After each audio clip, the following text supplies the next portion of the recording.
Assalamualaikum warahmatullahi wabarakatuh. Kami dari kelompok 4 ingin mempresentasikan tentang kecenderungan kesehatan mental dalam masyarakat modern. Yang pertama ada Yuni Eka Cesaria, yang kedua Nazia Sabila, yang ketiga Hamidah, dan yang keempat Tiara Oktaviani. Di sini ada pengertian masyarakat modern. Menurut Max Iver, masyarakat adalah suatu sistem dari cara kerja dan prosedur, otoritas, dan saling membantu, yang meliputi kelompok-kelompok dan pembagian sosial, sistem pengawasan tingkah laku manusia, dan kebebasan. Secara umum, pengertian manusia modern adalah manusia yang mampu menggunakan segenap akal dan pikiran untuk menentukan bagaimana ia akan hidup, sekaligus menentukan atau memanfaatkan alat-alat yang mampu memenuhi kebutuhannya. Selanjutnya di sini ada ciri-ciri masyarakat. Yang pertama itu ada hidup berkelompok, yang kedua melahirkan kebudayaan, yang ketiga mengalami perubahan, yang keempat berinteraksi, yang kelima terjadi kepemimpinan, dan yang keenam sertifikasi sosial. B. Perilaku masyarakat modern. Berikut adalah contoh perilaku yang ditemukan dalam kehidupan masyarakat modern. Yang pertama adalah politik. Dalam bidang politik, masyarakat modern terbuka dalam berbagai pilihan terkait dengan kepemimpinan dan sistem pemerintahan. Yang kedua, ekonomi. Bidang ekonomi, sikap masyarakat modern sangat beraneka ragam.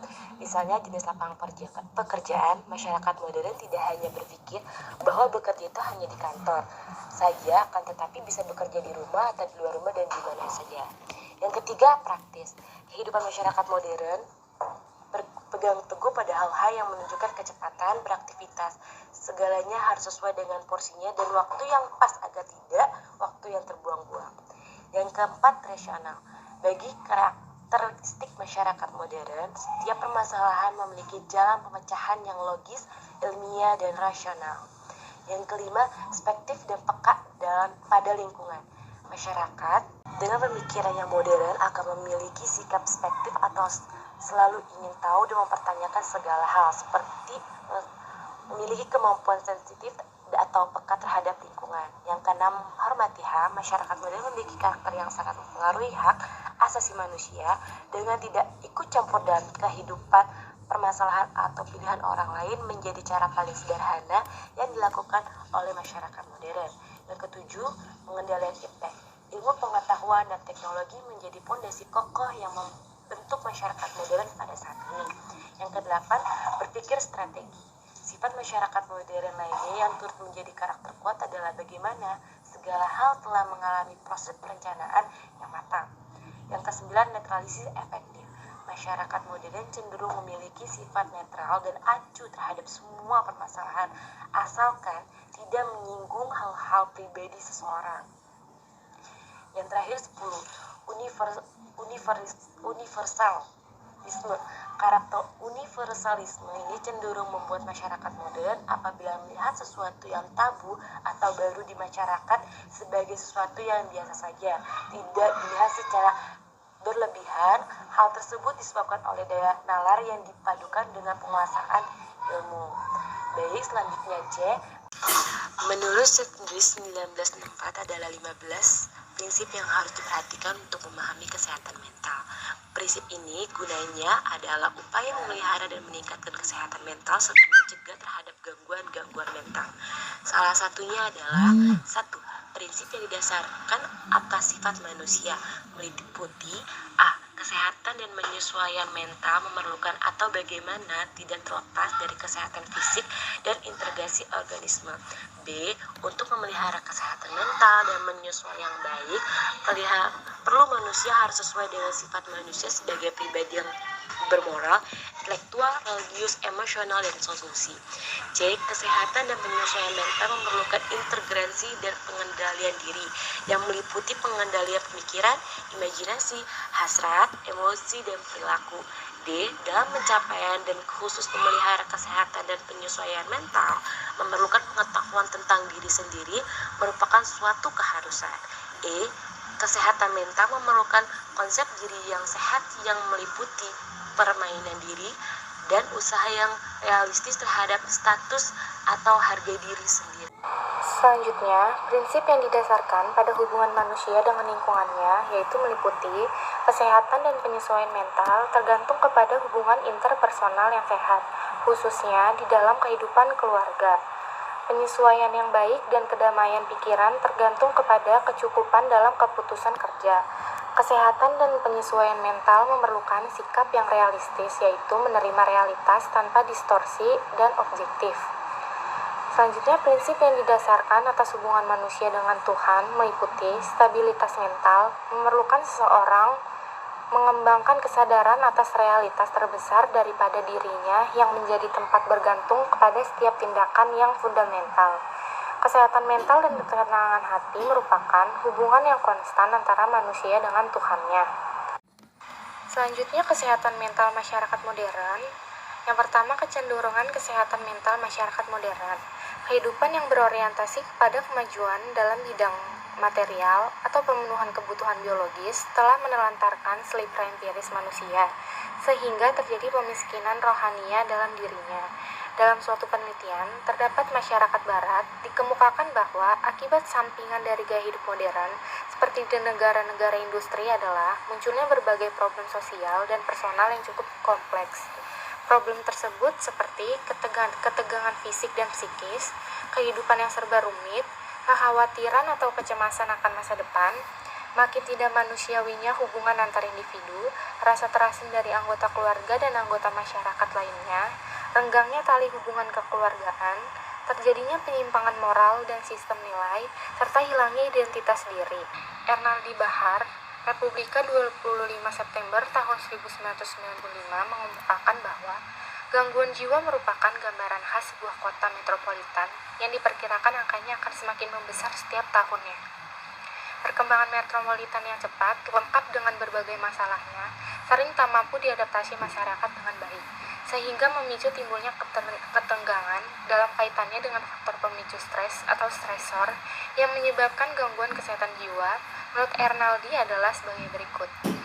Faktor pemicu stresornya ialah perubahan sosial yang sangat cepat dan kesulitan menyesuaikan diri, kesenjangan antara tujuan, keinginan, atau tuntutan hidup dengan kemampuan atau kesempatan untuk mencapainya. Akibatnya, gejala gangguan jiwanya ialah persaingan antar individu, saling curiga atau paranoid, ketidakberdayaan, dan keterasingan, serta pengucilan sosial. Selanjutnya, faktor pemicu stresor lainnya ialah heterogenitas kehidupan yang menyebabkan gejala gangguan jiwanya ialah secara naluriah memunculkan gangguan kriminal dari kelompok warga yang terabaikan atau marginal. Kelompok marginal seperti para penganggur dapat menjadi sumber ketegangan dan kecemasan atau stresor bagi kelompok warga yang baik-baik atau yang beruntung. Faktor pemicu stresor lainnya ialah kepadatan penduduk yang terus meningkat, sehingga gejala gangguan jiwanya ialah mempertajam kompetensi yang berkepanjangan, berkembangnya perilaku agresif karena sistem masyarakat manusia terangsang secara berlebihan. Upaya yang dapat mengembangkan mental yang sehat dan meredamkan gejala gangguan jiwa adalah dengan meningkatkan kesadaran beragama masyarakat atau upaya untuk comeback to religion, karena agama akan memberikan pencerahan terhadap pola berpikir manusia ke arah kehidupan yang sakinah, mawadah, rahmah, dan ukhuwah.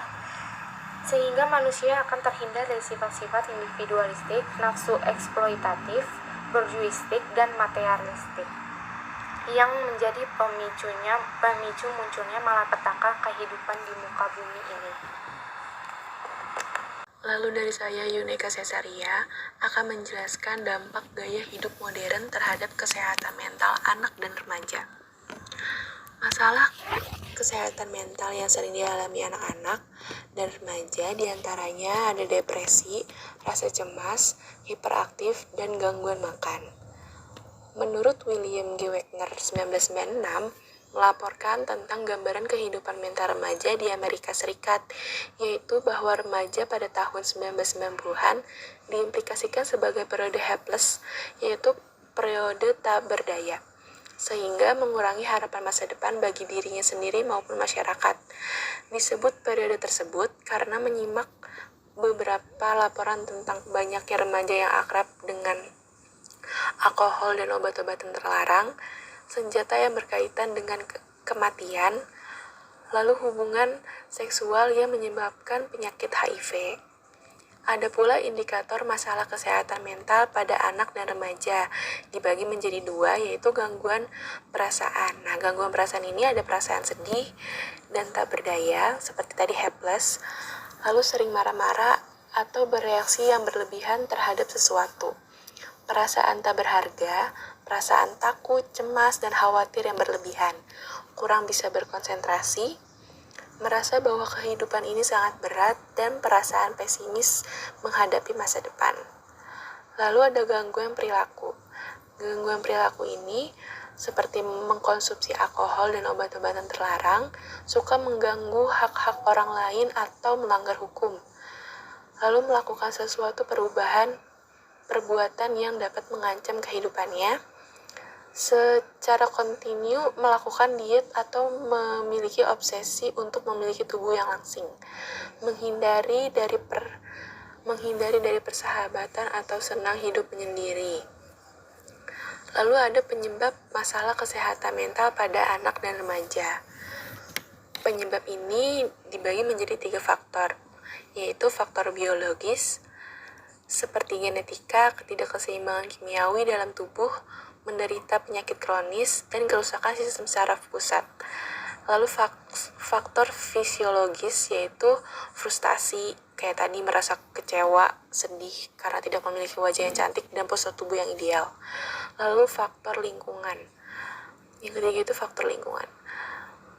Seperti merebaknya tayangan film di televisi yang bertema kejahatan dan pornografi, merebaknya juga perdagangan minuman keras dan naza. Baik, karena kita telah sampai di bagian akhir presentasi, selama presentasi saya telah membahas tentang kesehatan mental masyarakat modern pada kecenderungan sampai ke faktor-faktornya. Jika teman-teman ada yang ingin ditanyakan, dipersilahkan di dalam bawah kolom komentar ya. Wassalamualaikum warahmatullahi wabarakatuh.